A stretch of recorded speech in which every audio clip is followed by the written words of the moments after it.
Welcome to Sam Diary. Every life is a collection of stories. Some are sad, some are exciting, and the ones that change us forever. I'm Sam, and here on my channel, I open the vault to share real life experiences, interesting stories that resonate with the soul. If you love stories like this, then let's be friends. Let's dive right into today's story.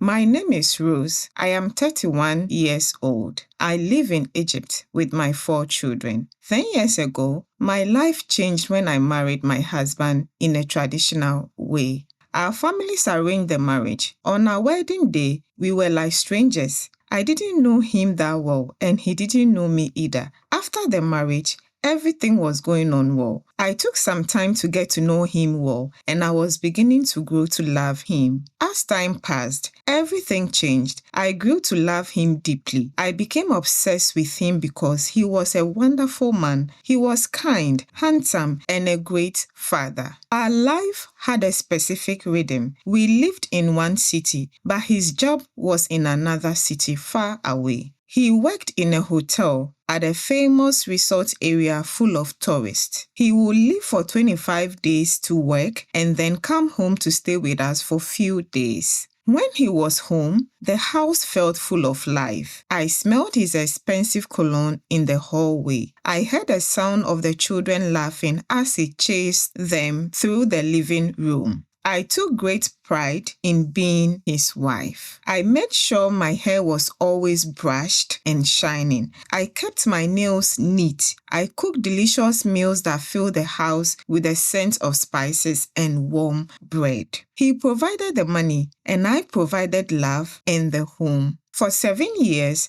I thought I was the luckiest woman in the world. 3 years ago, my husband came home with a big smile and said, "Rose, my baby, we have never been on a real vacation together before. Let's take the kids to a resort, spend some quality time together and have fun." The children screamed with joy. We packed our bags with colorful swimsuits and sunscreen. When we arrived at the resort, it felt like a dream. The sun was hot on my skin. The pool water was cool and blue. For the first 2 days, everything was perfect. I watched him splash in the water with our kids. I felt so much peace. I thank Allah for giving me such a beautiful family. On the 3rd day, I needed to go to the shop to buy something. I left my husband and the kids at the pool, and I walked back to our hotel room to get my purse. The room was quiet and cool because of the air condition. As I was about to leave, I saw his phone sitting on the nightstand. He usually kept it with him, but he had forgotten it.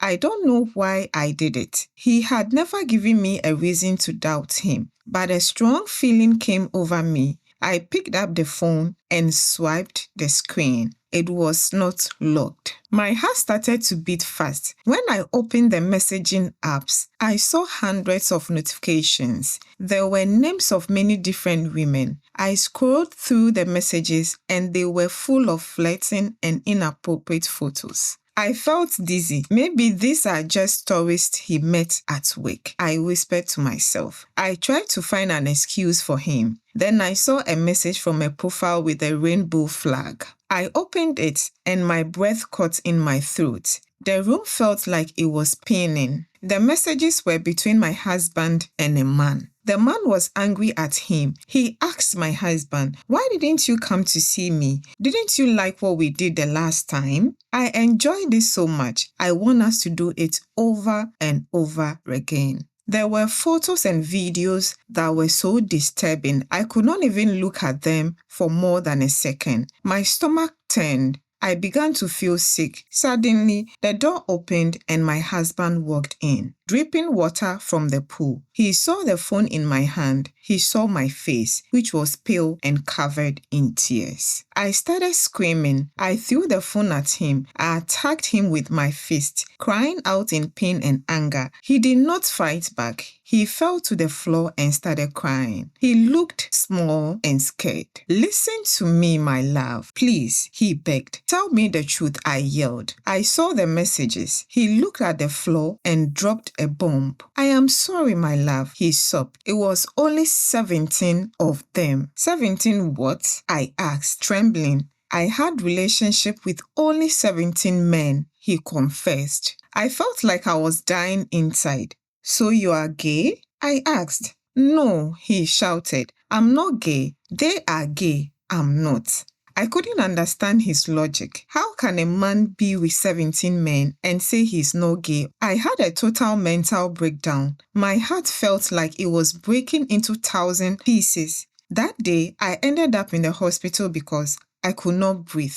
While I was recovering, he tried to explain. He told me he had to get medical tests every 6 months to make sure he was clean. That was when I realized the biggest lie. He was not a hotel manager. He was selling his body to tourists, both men and women, for money. He justified it and he said it was just a job. But to me, it was the ultimate betrayal. He had risked his health and destroyed our family honor. I was very broken. 3 years have passed since that day. My life is now a silent nightmare. He still goes away for 25 days and come back for 1 week. But now, when he is home, I stay locked in my room. I do not cook for him, neither do I look at him. I do not speak to him. We live like ghosts in the same house. People tell me, Rose, just leave him. Take the kids and go. But where would I go? Both of my parents are dead. I have no brothers or sisters to help me.